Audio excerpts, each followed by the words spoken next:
আজকে আমরা আলোচনা করব তোমরা যে অ্যাসাইনমেন্ট কার্যক্রমটা যার উপর করেছো আমাদের আলোচনাটা হবে তারপরে এবং সিলেবাস অনুযায়ী বা সিলেবাসটা অনুসরণ করে আমরা করব প্রথম চ্যাপ্টারে একটা তথ্য প্রযুক্তির একটা গুরুত্বপূর্ণ দিক, অনেকগুলো দিক আছে, তার ভিতরে একটা ভাইটাল দিক হচ্ছে ভার্চুয়াল রিয়েলিটি। ভার্চুয়াল রিয়েলিটি এর বাংলা অর্থ হচ্ছে কাল্পনিক বা কল্পনাময় জগৎ। তোমরা অনেকেই কম বেশি তারপরে অনেক লেখালেখি করেছো, কিন্তু দেখাচ্ছে শুধু ওই দেখা যায় অ্যাসাইনমেন্ট কার্যক্রম যেভাবে নেটে যেভাবে দিয়ে আসে সেভাবে তোমরা লিখছো, কিন্তু বিষয়টা আমাদের এখন বাস্তবিক জানতে হবে যে ভার্চুয়াল রিয়েলিটি বা কাল্পনিক জগৎ বা কল্পনাময় জগৎটা কি। ভার্চুয়াল রিয়েলিটি হচ্ছে একটা কল্পনাময় পরিবেশে নিমগ্ন হয়ে বাস্তবের মতো বা বাস্তবের ন্যায় কোনো অনুভূতি, ভাব এগুলোর সঙ্গে মিলে একত্রিত হয়ে কোনো কাজ করাকে বলা হয় ভার্চুয়াল রিয়েলিটি। অর্থাৎ মূল বিষয়টা হলো যে আমি কল্পনাময় জগতে নিমজ্জিত হয়ে বা কল্পনাময় জগতে নিমজ্জিত হয়ে বাস্তবের ন্যায় কোনো কাজ করতেছি, এটাকে বলা হচ্ছে ভার্চুয়াল রিয়েলিটি। প্রকৃতপক্ষে জিনিসটা হলো কাল্পনিক কিন্তু বাস্তবের মতো। কথা কি বুঝাতে পারিস আমি কি বলেছি?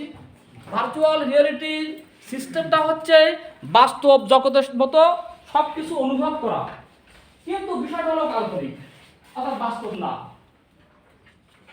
বাস্তবের কল্পনাময় জগৎ বাস্তবের মতো সব কিছু তুমি ওখানে বসে কাজ কাম করতেছো, কিন্তু প্রকৃতপক্ষে বাস্তব না। আমাদের তথ্য যোগাযোগ প্রযুক্তিতে অনেক কাজ কাম আছে যেগুলো আমরা এই ভার্চুয়াল রিয়েলিটি প্রয়োগ করে অনেক অসাধ্য বা কঠিন কাজ আছে যেগুলো এই প্রযুক্তি সহায়তায় করা হয়। কোন কোন কাজগুলো করা হয় সেগুলো আমরা পরে আসবো। ভার্চুয়াল রিয়েলিটি হচ্ছে একটা এনভায়রনমেন্ট বা একটা পরিবেশ। যেমন আমি এখানে ক্লাসরুমে ঢুকছি, একটা ক্লাসের পরিবেশ তৈরি আছে, তাই এখানে আমি ক্লাস নিচ্ছি। ঠিক তেমনি ভার্চুয়াল রিয়েলিটি হচ্ছে একটা কল্পনাময় জগৎ বা কল্পনাময় পরিবেশ, যাকে বলা এনভায়রনমেন্ট। এই এনভায়রনমেন্টের ভিতর প্রবেশ করে একজন ব্যক্তি বাস্তবের মতো যে কোনো কাজকাম করতে পারে।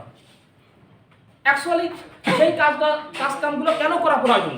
এই কাজকামগুলো করা প্রয়োজন হচ্ছে প্রকৃতপক্ষে বা বাস্তবে যদি এই কাজগুলো করতে হয় তাহলে সেগুলো দেখা যাচ্ছে একজন মানুষের পক্ষে খুবই ডিফিকাল্ট হয়ে যায়, এত চ্যালেঞ্জিং কাজকাম। আমি তার দুই একটা উদাহরণ দেবো যে কী কাজকাম আছে যা ভার্চুয়াল পরিবেশে নিমজ্জিত হয়ে একজন ব্যক্তির দ্বারা করা সম্ভব, যা বাস্তবে করতে গেলে অনেক ডিফিকাল্ট। যেমন বিমান চালানোর প্রশিক্ষণ। যে কোনো পাইলট প্রথমে যখন বিমান চালায় বা প্লেন যখন চালায় তাকে প্রাথমিকভাবে দেখা যায় তাদের ট্রেনিং কার্যক্রম যেটা সেটা বাস্তবের মতো বাস্তবে সে প্লেনের প্রশিক্ষণ না নিয়ে বা প্লেন না চালিয়ে দেখা যাচ্ছে এই কল্পনাময় পরিবেশে নিমজ্জিত হয়ে প্লেন চালানোর যে সিস্টেম সেই সিস্টেমের সঙ্গে সে একত্রীভূত হতে পারে। দেখা যাচ্ছে একটা নবীন একজন পাইলট, সে প্রথমে মনে করো তাকে যখন প্লেন চালাতে হবে তার অনেক কার্যক্রম আছে, যে কার্যক্রমগুলো সে প্রথমে প্র্যাকটিক্যালি বাস্তবে একদম সরাসরি প্লেনের সঙ্গে ইনভলভ না হয়ে এই কল্পনাময় পরিবেশে নিমজ্জিত হয়ে সে বাস্তবের মতো মনে হয় যেন প্লেন চালাচ্ছে। চাঁদে অবতরণ করা, প্রকৃতপক্ষে সে চাঁদে যায় নাই, কিন্তু দেখা যাচ্ছে কি এই পরিবেশে নিমজ্জিত হয়ে মনে হচ্ছে সে চাঁদে অবতরণ করতেছে। অর্থাৎ চাঁদের গ্রহ উপগ্রহ যেখানে যা আছে এগুলো অনেক কিছু খুঁটিনাটি যে বিষয়গুলো আছে সে দেখা যাচ্ছে কি এই পরিবেশে নিমজ্জিত হয়ে সে এখানে এই কাজগুলো শিখে নিচ্ছে। এছাড়া আরও কয়েকটা আছে, আমি তোমাদের পড়ে শোনাচ্ছি যে ভার্চুয়াল রিয়েলিটির এগুলোকে বলা হয় প্রয়োগ, যে কোন কোন জায়গায় এর প্রয়োগটা আছে। এখানে বইতে তোমাদের দেওয়া আছে যে ডাক্তারদের প্রশিক্ষণ বা ট্রেনিং, থেরাপি ও রোগ নির্ণয়, ড্রাইভিং প্রশিক্ষণ, মহাশূন্য অভিযান, সামরিক বাহিনীতে, ব্যবসা বাণিজ্য, শিক্ষাক্ষেত্র, নগর পরিকল্পনা, বিভিন্ন ইমেজ তৈরি আছে, শিল্প কারখানা, গেম তৈরি, খেলাধুলায়, এছাড়া আরও অন্যান্য বিষয় তো আছে। আমি একটা একটা করে আলোচনা করি যে প্রকৃতপক্ষে ভার্চুয়াল রিয়েলিটি বা কল্পনাময় জগতের যে অ্যাপ্লিকেশনগুলো, যে প্রয়োগগুলো আছে, সেই প্রয়োগগুলো নিয়ে আমরা আলোচনা করব। তার আগে আমরা বইতে যেটা দেওয়া আছে, আমি আর একবার তোমাদের সংখ্যাটা করে শোনাচ্ছি যে ভার্চুয়াল রিয়েলিটি কি। আমি আগেই বলেছি যে ভার্চুয়াল রিয়েলিটি হলো একটা কল্পনাময় জগৎ। এক কথায় answer. What is virtual reality? Virtual reality হলো একটা কল্পনাময় জগৎ বা একটা কাল্পনিক জগৎ, যেখানে যে কোনো ব্যক্তি নিমজ্জিত মানে প্রবেশ করে ওই ভার্চুয়াল পরিবেশে প্রবেশ করে। ভার্চুয়াল পরিবেশের ভিতর থাকতে গেলে, ঢুকতে গেলে কী কী লাগবে তার বিভিন্ন ধরনের ইকুইপমেন্টের নাম দিয়ে আছে, আমরা পর্যায়ক্রমে আসবো। এই পরিবেশে নিমজ্জিত হয়ে যে কোনো ব্যক্তি বাস্তবের মতো অনুভূতি, যেটাকে বলা ইংরেজিতে ফিলিংস ও আবেগ গ্রহণ করতে পারবে। এটাকে বলা হচ্ছে আমাদের ভার্চুয়াল রিয়েলিটি। অর্থাৎ ভার্চুয়াল রিয়েলিটি আর একটা সংজ্ঞা আছে যে যেহেতু কম্পিউটার জগৎ, ভার্চুয়াল রিয়েলিটি তথ্য যোগাযোগ প্রযুক্তির একটা গুরুত্বপূর্ণ প্রয়োগ বলা যায়। অনেকগুলো প্রয়োগ আছে, তার ভিতরে ভার্চুয়াল রিয়েলিটিও কিন্তু একটা প্রয়োগ। এই পরিবেশে নিমজ্জিত হতে গেলে আমাদের সফটওয়্যার এবং হার্ডওয়্যার এর সমন্বয়ে এই প্রযুক্তিটা চলবে। হার্ডওয়্যার এবং সফটওয়্যার এই দুটো সমন্বয়ে থাকবে। আমাদের যেটা বলতেছিলাম আর কি, যে প্রথমে আছে যে ডাক্তারদের প্রশিক্ষণ, ডাক্তারদের যে ট্রেনিংয়ে ভার্চুয়াল রিয়েলিটির বাস্তবতার কি প্রয়োগ আছে।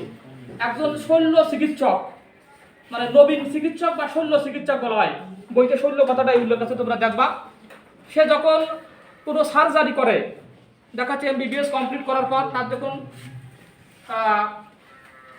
তোমার ইন্টারনি করতে হয়, তখন প্রথমে দেখা যাচ্ছে কি তাকে সরাসরি কোনো রুগীর শরীরে অস্ত্রোপচার না করে কল্পনাময় পরিবেশে নিমজ্জিত হয়ে কোনো রুগীর যে কাটার যে সিস্টেম, তার মানে শারীরিক অস্ত্রোপচার করার যে সিস্টেম, অস্ত্রোপচার আর কি এক কথায়, সেইটা দেখা যাচ্ছে একজন মানুষ বা অন্য কোনো প্রাণীর সঙ্গে ইনভলভমেন্ট না হয়ে দেখা যাচ্ছে সে ভার্চুয়াল পরিবেশে নিমজ্জিত হয়ে সে ওই কাজটাই প্রকৃতপক্ষে করতে চাই। খেয়াল করো, অন্যদিকে তাকাবা না, এদিকে খেয়াল করো। আমার কথা বোঝা গেছে যে ডাক্তারদের প্রশিক্ষণ, অ্যাকচুয়ালি ডাক্তাররা কি করে, বর্তমান যেহেতু এখন আধুনিক প্রযুক্তিগত অনেক রকম সুবিধা দিচ্ছে, সুবিধার কোনো শেষ নেই প্রযুক্তিগত দিক দিয়ে। যেমন এখন এই ভিডিও ক্লাস হচ্ছে, এটা চলে যাবে অন্য জায়গায় তথ্য যোগাযোগ প্রযুক্তি ব্যবহার করে, অর্থাৎ নেট ব্যবহার করে এটা যাচ্ছে অফলাইনে হচ্ছে ক্লাস। এরপরে আইসিটি তথ্য যোগাযোগ প্রযুক্তির মাধ্যমে আমরা এটাকে দেশ বিদেশে পাঠাতে পারবো, যেটাকে বলা আছে গ্লোবাল ভিলেজ। এটা যখন টল সব জায়গায় ছড়া দিয়ে হবে, তোমাদের বইতে প্রথমে আছে গ্লোবাল ভিলেজ, অনেকে বই কিনেছো দেখছো মনে হয়। গ্লোবাল ভিলেজ বাংলা বলা হয় বিশ্বগ্রাম। এই বিশ্বগ্রামটা হবে কখন, যখন ওই জিনিসটা যখন নেটে ছড়ায় দেবো, তখন সেটাকে বলা যাবে গ্লোবাল ভিলেজ, উইদাউট বলা যাবে না। কথা বোঝাতে পারিস? দেখ, আমরা যেটা নিয়ে আলোচনা করতেছিলাম যে ডাক্তারদের ট্রেনিংয়ে ভার্চুয়াল রিয়েলিটির প্রয়োগটা হচ্ছে ব্যাপকভাবে। সরাসরি একজন রোগীর শরীরে অস্ত্রোপচার না করে ওই কল্পনাময় পরিবেশে নিমজ্জিত হয়ে বাস্তবের মতো সে কাজ করবে। মনে হবে যে একজন রোগীর অ্যাকচুয়ালি অপারেশন করা হচ্ছে, অস্ত্রোপচার করতেছে তার শরীরে, কিন্তু প্রকৃতপক্ষে কিন্তু অস্ত্রোপচারটা ওইভাবে হচ্ছে না। হচ্ছে কি, একটা কল্পনাময় এনভায়রনমেন্টে, একটা কল্পনাময় পরিবেশে সে নিমজ্জিত হয়ে এই কাজটা করতেছে। কথা বোঝাতে পারছি? এটা হচ্ছে ডাক্তারদের প্রশিক্ষণ, যেটাকে বলা ট্রেনিং, ইংরেজিতে বলা ট্রেনিং, বাংলায় বলা প্রশিক্ষণ। আর পরবর্তী যেটা দিয়ে আছে যে ড্রাইভিং প্রশিক্ষণ, ড্রাইভারের ট্রেনিং। ভার্চুয়াল রিয়েলিটি ব্যবহার করে আজকাল ড্রাইভিং শেখানো হচ্ছে। স্বল্প মূল্যের মাইক্রো কম্পিউটার প্রযুক্তি সহজলভ্য হয়, বিভিন্ন ধরনের ভার্চুয়াল রিয়েলিটি ড্রাইভিং সিমুলেটর উন্নয়ন করা হচ্ছে। কম্পিউটার সিমুলেটরের মাধ্যমে ড্রাইভিং প্রশিক্ষণের জন্য চালককে একটি নির্দিষ্ট আসনে বসতে হয়। চালকের মাথায় পরিহিত হেড মাউন্টেড ডিসপ্লে। অর্থাৎ এই যে ড্রাইভিংটার কথা বলেছে, যে তথ্য যোগাযোগ প্রযুক্তি বা ভার্চুয়াল রিয়েলিটির মাধ্যমে মনে করো একজন ব্যক্তি গাড়ি চালানো শিখতেছে, গাড়ি চালানোর যে প্রশিক্ষণ, কার চালানোর যে প্রশিক্ষণ বা ড্রাইভিং, এই ড্রাইভিংটা দেখাচ্ছে সে প্রথমে ড্রাইভারের যে আসনে আছে, যে আসন বা সিট, ড্রাইভারের জন্য তো নির্দিষ্ট একটা সিট আছে নাকি, সেখানে ড্রাইভার বসে। তা ভার্চুয়াল পরিবেশে যখন নিমজ্জিত হবে তখন সেখানেও একটা সিট বা একটা আসন আছে। আর থাকবে কি, তার মাথায় একটা হেলমেট, যেটাকে বলা হেড মাউন্টেন ডিসপ্লে। এই হেড মাউন্টেন ডিসপ্লে করা থাকবে। এই ডিসপ্লে পরে সে প্রকৃতপক্ষে গাড়ি চালানোর যে সিস্টেম, মানে কাল্পনিক জগতে এখানেও সে একই হবে, সে গাড়ি চালানোর ট্রেনিংটা গ্রহণ করবে। এটা হচ্ছে বলা হচ্ছে আমাদের গাড়ি চালানোর প্রশিক্ষণ। আছে মহাশূন্য অভিযান, এটা ভার্চুয়াল রিয়েলিটির আর একটা প্রভাব। যেদিন থেকে মানুষ পৃথিবীর বাইরে পা রাখতে শুরু করলো, সেদিন থেকেই মহাবিশ্ব জয়ের তীব্র আকাঙ্ক্ষা মানুষের মধ্যে স্থান করে নিল। আর তারপর থেকে শুরু হলো মহাবিশ্ব জয়ের অভিযান। এই অভিযানের প্রতিটি পর্বেই রয়েছে নানা ধরনের ঝুঁকি। প্রস্তুতি পর্বে নানা গুরুত্বপূর্ণ পরীক্ষা নিরীক্ষা, নবসারীদের কার্যক্রম, নবযান পরিচালনা সম্পর্কিত যাবতীয় খুঁটিনাটি বিষয়গুলো সম্পর্কে প্রশিক্ষণে এই ভার্চুয়াল রিয়েলিটির বিশেষ স্থান করে নিয়েছি। এটা হচ্ছে ভার্চুয়াল রিয়েলিটির আর একটা প্রয়োগ ক্ষেত্র। এখন আমরা যেটা আলোচনা করব, এটা হচ্ছে সামরিক বাহিনী, অর্থাৎ সেনাবাহিনীর ট্রেনিং। সেনাবাহিনীর ট্রেনিংও ভার্চুয়াল রিয়েলিটির ব্যাপক প্রচলন আছে। সেনাবাহিনীর যে সমস্ত ভারী যে সমস্ত অস্ত্রযান আছে, এই অস্ত্রযানগুলো পরিচালনা করা অত্যন্ত ডিফিকাল্ট ব্যাপার। দেখা যাচ্ছে কি একজন সামরিক বাহিনীর যে দক্ষ কর্মকর্তা, তাকে প্রাথমিক অবস্থায় ওই ওই যে তার যে অস্ত্রটা আছে, সামরিক বাহিনীর যে সমস্ত অস্ত্র আছে, এই অস্ত্রটা পরিচালনা ওইভাবে প্র্যাকটিক্যালি তার হাতে দেওয়া হয় না। কিন্তু প্রথমে ভার্চুয়াল রিয়েলিটির মাধ্যমে সে ট্রেনিং গ্রহণ করে তারপরে বাস্তবের নাই সে এখানে আসতে পারে। কথা বুঝাতে পারিছি? সরাসরি সে ওই অস্ত্র নিয়ে অভিযানে নামবে না, বা ওই অস্ত্রের সঙ্গে ইনভলভ হবে না। না হয়ে কি করবে, ওই যে কাল্পনিক জগৎ, ভার্চুয়াল রিয়েলিটি মানে একটা কল্পনাময় জগৎ, আমি আবারও বলতেছি, এই একটা কল্পনাময় এনভায়রনমেন্ট। এই বাস্তব পরিবেশে যাওয়ার আগে ওই কল্পনাময় পরিবেশে সে ফার্স্ট ইনভলভ হবে। কোনো কাজ করার আগে ওখানে সে হাতে কলমে ট্রেনিং গ্রহণ করে, করার পর তারপরে সেখানে আসবে। বিষয়টাকে ক্লিয়ার করতে পারছি? বুঝতে পারছো কি বলছি? ভার্চুয়াল রিয়েলিটি অ্যাকচুয়ালি কিভাবে কাজ করে, দেখো সামরিক বাহিনীতে অ্যাকচুয়ালি কিভাবে হয়, এখানে বইতে যেটা লেখা আছে আমি একটু পড়ে শোনাই তোমাদের।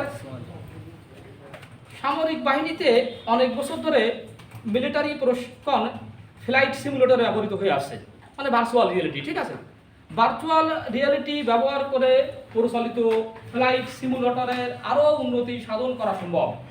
এছাড়া ভার্চুয়াল রিয়েলিটির মাধ্যমে সিমুলেটেড ওয়্যার দ্বারা সেনাদের অনেক বেশি বাস্তব ও উন্নত প্রশিক্ষণ দেওয়া হচ্ছে। বিমান বাহিনী প্রশিক্ষণে মানুষ্যবিহীন বিমান পরিচালনা এবং রাডার দিয়ে শত্রু মিত্র বিমান শনাক্তকরণ করা যায়। ফ্লাইট সিমুলেশন হলো এমন একটা কাজ যা ভার্চুয়াল রিয়েলিটির কৌশল প্রয়োগ করে বিমান চালকদের কোনো ধরনের সত্যিকার বিমান ব্যবহার না করে শুধুমাত্র স্পর্শকাতর কম্পিউটার সিস্টেমের মাধ্যমে বিমান পরিচালনা করা। কথা বলতে পারছি? যে বিমান বাহিনীতে কাজগুলো আছে, যে বিমান বাহিনীতে কোনো পাইলট থাকবে না, কোনো কিছু থাকবে না, কিন্তু প্রকৃতপক্ষে আবার বিমান চলবে, এই কাজগুলো পরিচালনা করাও ভার্চুয়াল রিয়েলিটির মাধ্যমে করা সম্ভব। এটা হচ্ছে আমাদের ভার্চুয়াল রিয়েলিটির মাধ্যমে বিমান চালানোর যে প্রশিক্ষণ, সামরিক বাহিনীতে যেটা যে ইয়ের কথা বলা আছে সেইখানে আর বলা আছে ব্যবসা বাণিজ্য ভার্চুয়াল রিয়েলিটির ব্যবহার করে তথ্য যোগাযোগ ব্যবস্থাকে আরও সহজ করা সম্ভব। এর মাধ্যমে ক্রেতাগণ পণ্যের গুণগত মান যাচাই ও পণ্য ব্যবহারে ক্ষতিকর দিক নিরূপণ করতে পারবে। তাছাড়া ক্রেতা ও ভোক্তার কাছে পণ্যের ব্যবহার পদ্ধতি ও সুবিধাদি উপস্থাপন করতে পারবে। এই ভার্চুয়াল রিয়েলিটির মাধ্যমে ক্রেতা এবং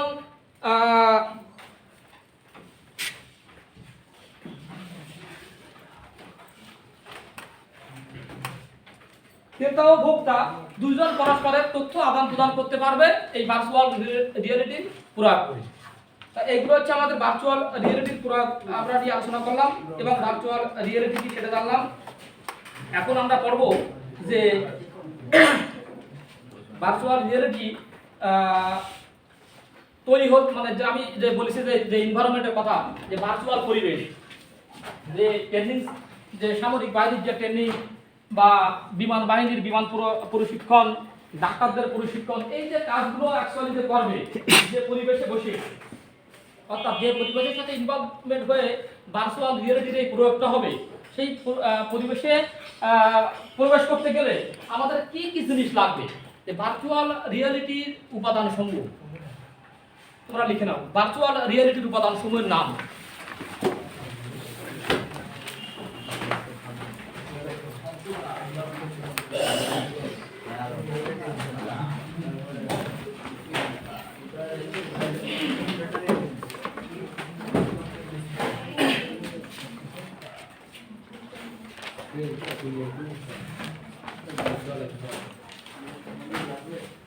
ভার্চুয়াল রিয়েলিটি তৈরির উপাদান সমূহের নাম।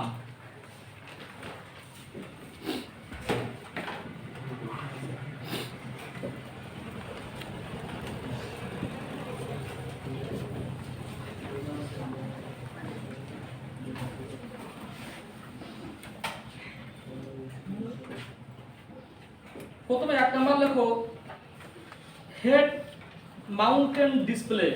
হেড শুনতে পাওনি? আমি লিখে দিচ্ছি বোর্ডে, খেয়াল করে দেখো। এখানে লিখি হেড। 1 নম্বর হলো হেড মাউন্টেন ডিসপ্লে। হেড মানে মাথায় দিয়ে আছে, হেড মাউন্টেন। বাংলায় লিখলে তো 100 বার হবে। Head mounted display. আর ইংলিশে লিখতে গেলে সবটাতে লিখবা ডিসপ্লে। ঠিক আছে, 1 নম্বর যে হেড মাউন্টেন ডিসপ্লে। 2 নম্বর লোগো reality simulator. Reality simulator.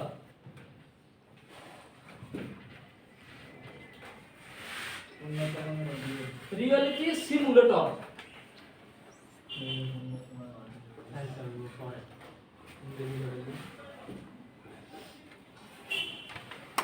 Reality simulator. 3 number লোগো ডেটা গ্লোবস।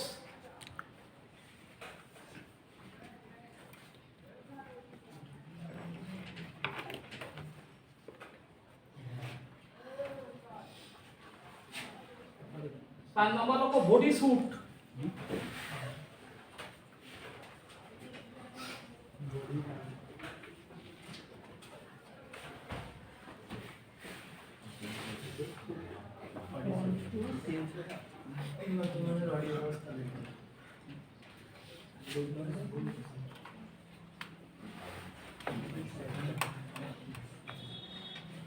আর তালিকা আছে এখানে অ্যাপ্লিকেশন।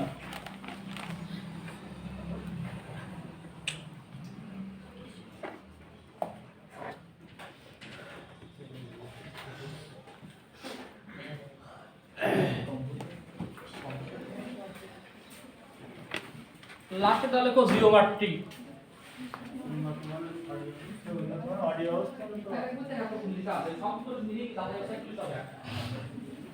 সাইড নাম্বার হচ্ছে বডি স্যুট।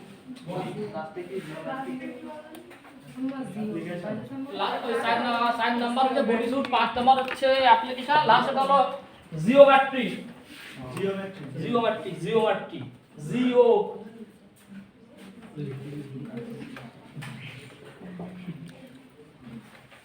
জিও লিখতে পারছো না? জ্যামিতির নাম শুনুন, গুগল আছে।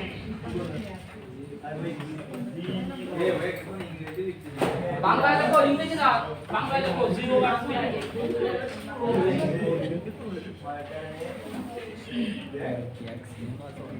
লিখো তো।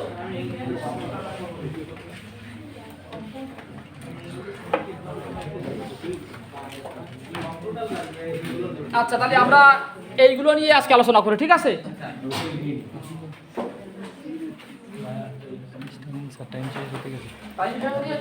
আলোচনা করি ভার্চুয়াল পরিবেশ। আমরা এতক্ষণ যেটা নিয়ে কথা বললাম যে বিভিন্ন ধরনের প্রশিক্ষণ, মূলত ডাক্তারদের প্রশিক্ষণ, বিমান চালানোর প্রশিক্ষণ, সেনাবাহিনীর প্রশিক্ষণ, এই যে প্রশিক্ষণগুলো, এই প্রশিক্ষণগুলো হাতে কলমে করতে গেলে আমাদের একটা পরিবেশে নিমগ্ন হতে হয়। এই পরিবেশের নাম হচ্ছে ভার্চুয়াল জগৎ বা ভার্চুয়াল পরিবেশ। এই পরিবেশটা হচ্ছে মূলত কাল্পনিক জগৎ, বাস্তবের মতো, কিন্তু প্রকৃতপক্ষে বাস্তব না। অর্থাৎ কল্পনাময় পরিবেশে নিমজ্জিত হয়ে বাস্তবের ন্যায় কোনো কাজ করাকে বলা হয় ভার্চুয়াল রিয়েলিটি। আমাদের এই ভার্চুয়াল রিয়েলিটির সঙ্গে ইনভলভমেন্ট হতে গেলে আমাদের এই উপাদানগুলো লাগবে। This is the components of virtual reality. অর্থাৎ তুমি যদি ভার্চুয়াল রিয়েলিটির মাধ্যমে কোনো কাজ করতে চাও, অবশ্যই এই সমস্ত উপাদানগুলো লাগবে। এই সমস্ত মেশিন পত্রগুলো থাকলে তুমি ওই পরিবেশেই কথা বলবা না। কথা বলতেছে কি? কথা বললে ওই পিছনের বেঞ্চ আছে, যাও চলে যাও। Head mounted display, head mounted display অর্থাৎ মাথায় একটা টুপি থাকবে এক কথায়, হেড মাউন্টেন ডিসপ্লে। রিয়েলিটি সিমুলেটরটা লেখা আছে এখানে কি, এটি এক ধরনের হার্ডওয়্যার যা ইভেন্টকে সংবেদনশীল তথ্য সরবরাহ করে, যেমন বিভিন্ন ধরনের সেন্সর, অডিও ভিডিও প্রসেসিং ইত্যাদি ডিভাইস নিয়ে কাজ করে আর কি। এটা হচ্ছে আমাদের রিয়েলিটি সিমুলেটর। ডাটা গ্লোবসের কাজ হলো ভার্চুয়াল রিয়েলিটির যে কমান্ড, কোন সময় কোন কাজ করব, এই যে কমান্ডটা আছে, এই কমান্ডটার কাজই হচ্ছে ডাটা গ্লোবসের কাজ। বডি স্যুট, যেহেতু ভার্চুয়াল পরিবেশ, এই পরিবেশে নিমজ্জিত হয়ে কোনো কিছু দেখতে গেলে বা কোনো কিছু অনুভব করতে গেলে আমাদের একটা ড্রেস পরা লাগবে, সমস্ত শরীরটা আবৃত থাকবে। কারণ ভার্চুয়াল পরিবেশটা হচ্ছে একটা ভিন্ন ধরনের এনভায়রনমেন্ট, ভিন্ন ধরনের পরিবেশ। এখানে নর্মাল ড্রেসে যাওয়া যায় না। এই পরিবেশে নিমজ্জিত হয়ে কোনো কাজ করতে গেলে অবশ্যই আমাদের সমস্ত শরীরটা একটা নির্দিষ্ট পোশাক দ্বারা আবৃত থাকবে। এটার নাম হলো বডি স্যুট। ওকে, মানে সমস্ত বডিটা স্যুট দ্বারা আবৃত থাকবে, তাই বলা হচ্ছে বডি স্যুট। ওকে, তারপরে দেওয়া আছে অ্যাপ্লিকেশন। অ্যাপ্লিকেশন হচ্ছে এক ধরনের সফটওয়্যার। অ্যাপ্লিকেশন প্রযুক্তিগত কথা, ঠিক আছে। অ্যাপ্লিকেশন হচ্ছে এক ধরনের সফটওয়্যার। অ্যাপ্লিকেশন হলো এক ধরনের সফটওয়্যার, এটি বিশেষ সিনেমা এবং ভিডিও গেমসে ব্যবহৃত হয়। এই ধরনের যে অ্যাপ্লিকেশনগুলো আছে, এই অ্যাপ্লিকেশনগুলো নির্দিষ্ট কিছু সফটওয়্যার বা নির্দিষ্ট কিছু কাজকাম আছে, নির্দিষ্ট কিছু ভিডিও আছে, এই ভিডিওগুলো ভার্চুয়াল রিয়েলিটির ক্ষেত্রে প্রয়োগ করা হয়, অন্য সফটওয়্যারে না। অর্থাৎ যেহেতু ভার্চুয়াল রিয়েলিটি আমরা একটা ভিডিও দেখতে কাজ করবো নাকি, সেই ভিডিওটা হবে কি বাস্তবের মতো। আমি প্লেন চালানোর যে প্রশিক্ষণ বা ট্রেনিংটা নিচ্ছি, সেটা কি একটা কল্পনাময় জগতের সাথে ইনভলভমেন্ট হতে হবে নাকি, কিন্তু কাজটা কিন্তু বাস্তব কাজ, কিন্তু বাস্তব না আবার কল্পনাময়, কিন্তু বাস্তবের মতো কাজ আমি এখান থেকে শিখতেছি, ট্রেনিংটা গ্রহণ করতেছি। এটাকে বলা হচ্ছে আমাদের যে অ্যাপ্লিকেশনটা আছে, এই অ্যাপ্লিকেশনটা হার্ডওয়্যার এবং সফটওয়্যারের সমন্বয়ে কাজ করবে। তারপরে যেটা দেওয়া আছে জিওমেট্রি। জিওমেট্রি হলো ভার্চুয়াল পরিবেশের বিভিন্ন বস্তুর বাহ্যিক বৈশিষ্ট্য সম্পর্কিত তথ্য। মূলত কম্পিউটারের এইডেড ডিজাইন বা ক্যাড সফটওয়্যার দিয়ে জিওমেট্রি তৈরি করা হয়। এই ভার্চুয়াল রিয়েলিটিতে বাইরের যে অংশগুলো আছে, এই অংশগুলো কিভাবে কাজ করবে, সেই কাজ কামগুলো নিয়ন্ত্রণ করা হচ্ছে মূলত জিওমেট্রি। এটা হচ্ছে এক ধরনের সফটওয়্যার, ক্যাড এটা বলা হয়, এটাও এক ধরনের সফটওয়্যার, ঠিক আছে। কম্পিউটার এইডেড বলা হয় এটাকে। এই যে জিওমেট্রির কথা আমি এটা লিখিনি, এটাকে বলা হচ্ছে এক কথায় ক্যাড, কম্পিউটার এইডেড ডিজাইন, একটা সফটওয়্যার দ্বারা নিয়ন্ত্রিত আর কি জিওমেট্রি। অর্থাৎ কম্পিউটার ভার্চুয়াল পরিবেশের বাইরের যে কাজ কামগুলো আছে, এই কাজকামগুলো নিয়ন্ত্রণ করাকে বলা হচ্ছে আমাদের জিওমেট্রি। এটাও এক ধরনের সফটওয়্যার সিস্টেম। এই সফটওয়্যারটা সিস্টেম হলো ক্যাড, কম্পিউটার এইডেড ডিজাইন। শত রকমের সফটওয়্যার আছে, সফটওয়্যারে কোনো শেষ নাই, ঠিক আছে। তা আমরা আজকে যেটা আলোচনা করলাম, তোমরা কম বেশি নিশ্চয়ই বুঝতে পেরেছো যে ভার্চুয়াল রিয়েলিটিটা অ্যাকচুয়ালি কি, ভার্চুয়াল রিয়েলিটির বাস্তব প্রয়োগ ক্ষেত্র কি, যদি ওটা কি ওকে দিছে। আজকে ঠিক আছে, তাহলে আজকে এই পর্যন্ত আর কি, স্টপ করো।